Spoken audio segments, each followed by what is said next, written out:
অবশেষে ফ্রান্সের কোচ হয়ে ফিরছেন জিদান। ১৯৯৮ সালের ফ্রান্সের বিশ্বকাপ জয়ী তারকা জিনেদিন জিদান নিজের দেশকে কোচিং করানোর স্বপ্ন অনেক আগে থেকেই দেখে আসছেন।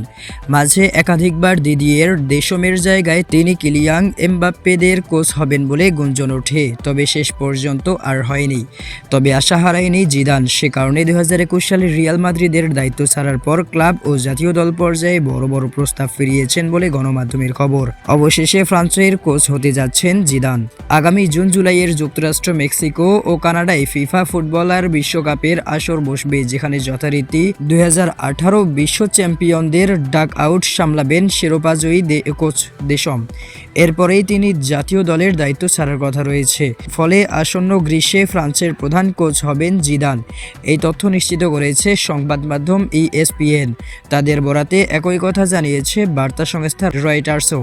প্রতিবেদনে বলা হয়েছে, ৫৩ বছর বয়সী জিদানের সঙ্গে ইতিমধ্যে মৌখিক চুক্তি হয়েছে ফ্রান্স ফুটবল ফেডারেশন FFF, যে দায়িত্ব ২০১২ সাল থেকে সামলাচ্ছেন দেশম। এর আগে এই ফরাসি বিশ্বকাপ জয়ী কোচকে সরিয়ে দেওয়ার প্রসঙ্গ ওঠায় AFF এর সভাপতি ফিলিপ দিয়ালো দেশমকে যাতে অবমূল্যায়ন না করা হয় সেজন্য সতর্ক করেছিলেন। অবশ্য দেশমের দায়িত্ব ছাড়ার পরিকল্পনা তিনি নিজেই জানিয়েছেন সম্প্রতি।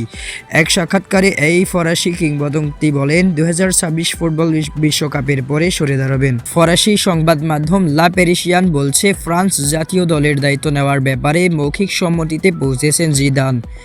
এজন্য দিয়ালোর দেওয়া শর্ত যেন সরাসরি এই কিংবদন্তি মিডফিল্ডারের দিকে নির্দেশ করছে।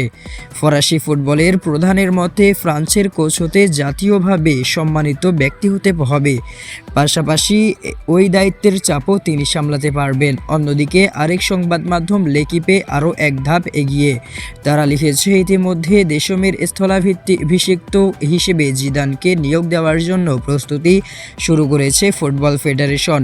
জিদানের সম্ভাব্য কোচিং স্টাফ নিয়েও প্রাথমিক আলোচনা শুরু হয়ে গেছে। জিদানের কোচ হওয়ার গুঞ্জনের মাঝে FAFF সভাপতি দিয়ালোর মন্তব্য তার জন্যই ইতিবাচক।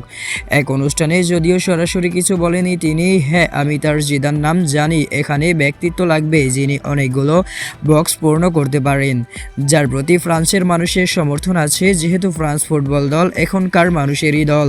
কোচ হতে ইচ্ছুক ব্যক্তিদের কাছ থেকে আমরা ৫টির কম আবেদন পেয়েছি, তাদের সবাই ফরাসি, কারণ এটি এমন এক দল যেখানে সবাই পাইলট হতে পারবে না।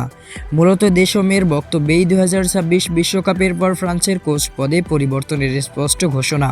ফলে দেশটির সংবাদ মাধ্যম থেকে শুরু করে সর্বত্র নিজ দেশের কোচ হওয়ার ব্যাপারে অতি আগ্রহী জিদানকে নিয়ে দুয়ে চার মেলানো শুরু হয়েছে, যিনি দ্বিতীয় দফায় রিয়াল মাদ্রিদের কোচ হিসেবে মেয়াদ শেষ করেন ২০২১ সালে।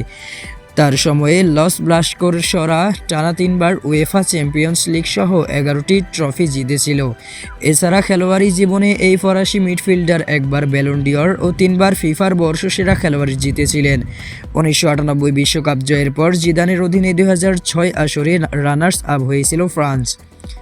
সাম্প্রতিক সময়ে জাবি আলোনসোকে সরিয়ে দেওয়ার পর সান্তিয়াগো বার্নাব্যুতে জিদানকেই আবার ফেরানো হতে পারে বলে আলোচনা শুরু হয়েছে, যেখানে বর্তমান অন্তর্বর্তীকালীন কোচের দায়িত্ব সামলাচ্ছেন আলভারো আরবেলোয়া। কিন্তু জিদান ফ্রান্সের দায়িত্ব নিলে সেটি বড় ধাক্কা হয়ে আসবে রিয়াল সভাপতি ফ্লোরেন্তিনো পেরেজের জন্য। তার পছন্দের তালিকায় শীর্ষে আছেন সাবেক এই ফরাসি তারকা। অন্যদিকে দেশম ফ্রান্স জাতীয় দলের সঙ্গে বেশ সফল অধ্যায় কাটাচ্ছেন। তার অধীনে এমবাপ্পেরা ২০১৮ সালে চ্যাম্পিয়ন এবং ২০২২ সালের কাতার আসরেও ফাইনালে ওঠে, যদিও সেখানে রোমাঞ্চকর লড়াইয়ের পর লিওনেল মেসির আর্জেন্টিনার কাছে হারতে হলো ফরাসিদের। ২০২৬ আসরেও দেশম শক্তিশালী স্কোয়াড নিয়ে অন্যতম ফেভারিট হিসেবে মাঠে নামবেন।